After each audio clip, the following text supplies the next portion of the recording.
ಮಲಗುವ ಸಂದರ್ಭದಲ್ಲಿ ಕೆಲವು ವಸ್ತುಗಳನ್ನು ದಿಂಬಿನ ಬಳಿ ಇಡುವುದರಿಂದ ಲಕ್ಷ್ಮೀ ದೇವಿಯ ಕೋಪಕ್ಕೆ ಗುರಿಯಾಗಬಹುದು. ಅಂತಹ ವಸ್ತುಗಳನ್ನು ಶೀಘ್ರದಲ್ಲೇ ನಿಮ್ಮ ದಿಂಬಿನ ಬಳಿಯಿಂದ ತೆಗೆದುಹಾಕಬೇಕು.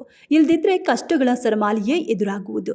ಆದ್ದರಿಂದ ವಾಸ್ತುಶಾಸ್ತ್ರದ ಪ್ರಕಾರ ಮಲಗುವಾಗ ಯಾವ ವಿಷಯಗಳ ಬಗ್ಗೆ ಕಾಳಜಿ ವಹಿಸಬೇಕು, ಆ ದುರಾದೃಷ್ಟಕರ ವಸ್ತುಗಳು ಯಾವುವು ಎಂದು ತಿಳಿದುಕೊಳ್ಳಿ. ಮಲಗುವ ಸಂದರ್ಭದಲ್ಲಿ ನೀವು ಎಂದಿಗೂ ದಿಂಬಿನ ಬಳಿ ಚಿನ್ನ ಅಥವಾ ಬೆಳ್ಳಿಯಿಂದ ಮಾಡಿದ ಆಭರಣಗಳನ್ನು ಇಡಲೇಬಾರದು. ಇದರಿಂದಾಗಿ ಆ ವ್ಯಕ್ತಿಯು ತನ್ನ ಜೀವನದ ಪ್ರತಿಯೊಂದು ಹೆಜ್ಜೆಯಲ್ಲಿಯೇ ಹಣಕ್ಕೆ ಸಂಬಂಧಿಸಿದ ತೊಂದರೆಗಳನ್ನು ಎದುರಿಸಬೇಕಾಗುತ್ತೆ. ಜೊತೆಗೆ ನೀವು ತಲೆದಿಂಬಿನ ಬಳಿ ದುಡ್ಡು ಅಥವಾ ಪರ್ಸ್ ಅನ್ನು ಸಹ ಇಡಲೇಬಾರದು. ಈ ವಸ್ತುಗಳನ್ನು ನಿಮ್ಮ ದಿಂಬಿನ ಬಳಿ ಇಡುವುದರಿಂದ ಲಕ್ಷ್ಮಿಯನ್ನು ಅವಮಾನಿಸಿದಂತೆ ಆಗುತ್ತೆ. ಹಾಗಾಗಿ ಈ ವಸ್ತುಗಳನ್ನು ಎಂದಿಗೂ ತಲೆದಿಂಬಿನ ಬಳಿ ಇರಿಸಬೇಡಿ. ಮಲಗುವಾಗ ಕೆಲವು ವಸ್ತುಗಳನ್ನು ನಿಮ್ಮೊಂದಿಗೆ ಇಟ್ಟುಕೊಳ್ಳುವ ಮೂಲಕ ವ್ಯಕ್ತಿಯು ಅನೇಕ ಆರ್ಥಿಕ ಮತ್ತು ಮಾನಸಿಕ ಸಮಸ್ಯೆಗಳಿಂದ ಸುತ್ತುವರಿಯಬಹುದು.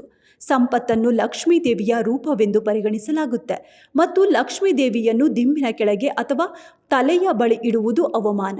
ಹಣವನ್ನು ಎಂದಿಗೂ ತಲೆಯ ಬಳಿ ಇಡಿಸಬೇಡಿ. ಹಣವನ್ನು ಯಾವಾಗಲೂ ಸುರಕ್ಷಿತವಾಗಿಡಬೇಕು, ಇಲ್ಲದಿದ್ದರೆ ತಾಯಿ ಲಕ್ಷ್ಮಿ ಕೋಪಗೊಳ್ತಾಳೆ.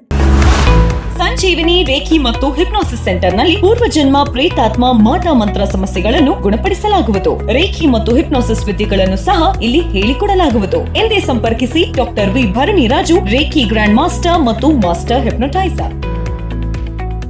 ಹಲವು ಜನರು ಮಲಗುವಾಗ ಅವರ ದಿಂಬಿನ ಬಳಿ ಕೀ, ಚರ್ಮದಿಂದ ಮಾಡಿದ ವಸ್ತುಗಳನ್ನು ಮುಂತಾದ ವಸ್ತುಗಳನ್ನು ಇಡ್ತಾರೆ. ಆದರೆ ಈ ವಸ್ತುಗಳನ್ನು ಅಪ್ಪಿತಪ್ಪಿಯೂ ಇಡಬಾರದು. ಇದರಿಂದಾಗಿ ನಿಮಗೆ ಅಶುಭ ಫಲಿತಾಂಶಗಳು ದೊರಕಬಹುದು. ಹೀಗೆ ಮಾಡುವುದರಿಂದ ಆ ವ್ಯಕ್ತಿಯ ಆರ್ಥಿಕ ಸ್ಥಿತಿಯ ಮೇಲೆ ಹೆಚ್ಚಿನ ಪ್ರಭಾವ ಬೀರಲಿದೆ. ನಿಮಗೆ ಕೆಟ್ಟ ಕನಸುಗಳು ಬರಬಹುದು.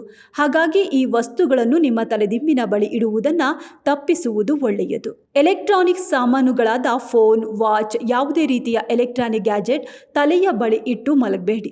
ಇದರಿಂದ ಆ ವ್ಯಕ್ತಿಗೆ ಮಾನಸಿಕ ಹಿಂಸೆ ಉಂಟಾಗುತ್ತೆ. ಅಲ್ಲದೆ ಎಲೆಕ್ಟ್ರಾನಿಕ್ ವಸ್ತುಗಳಿಂದ ಹೊರಬರುವ ವಿಕಿರಣಗಳಿಂದಾಗಿ ಸಮಸ್ಯೆಗಳು ಕಾಡುತ್ತವೆ. ಹೀಗೆ ಮಾಡುವುದರಿಂದ ವ್ಯಕ್ತಿಯ ಮೇಲೆ ನಕಾರಾತ್ಮಕ ಪರಿಣಾಮ ಬೀರುತ್ತೆ ಮತ್ತು ಆರೋಗ್ಯದ ದೃಷ್ಟಿಯಿಂದಲೂ ಹೀಗೆ ಮಾಡುವುದು ಉತ್ತಮವಲ್ಲ. ಮಲಗುವಾಗ ತಮ್ಮ ಪುಸ್ತಕವನ್ನು ದಿಂಬಿನ ಬಳಿ ಇಡ್ತಾರೆ.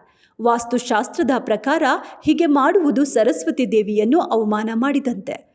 ಓದು, ಬರಹ ಅಥವಾ ಪುಸ್ತಕಕ್ಕೆ ಸಂಬಂಧಿಸಿದ ಯಾವುದನ್ನು ನಿಮ್ಮ ದಿಂಬಿನ ಕೆಳಗೆ ಇಡಬೇಡಿ. ವಾಸ್ತು ಪ್ರಕಾರ ಬೆಡ್ರೂಮಿನಲ್ಲಿ ನಿಮ್ಮ ಬೆಡ್ ಬಳಿ ಕನ್ನಡಿ ಇಡಲೇಬಾರದು. ಹೌದು, ಕನ್ನಡಿಯಲ್ಲಿ ಒಬ್ಬರ ಮಲಗುವ ದೇಹದ ಪ್ರತಿಬಿಂಬವು ಕಾಣುತ್ತೆ. ಇದನ್ನು ಕೆಟ್ಟದು ಎಂದು ಹೇಳಲಾಗುತ್ತೆ. ಆದುದರಿಂದ ನಿಮ್ಮ ಹಾಸಿಗೆಯ ಮುಂದೆ ಕನ್ನಡಿಯನ್ನು ತಪ್ಪಿಸಿ.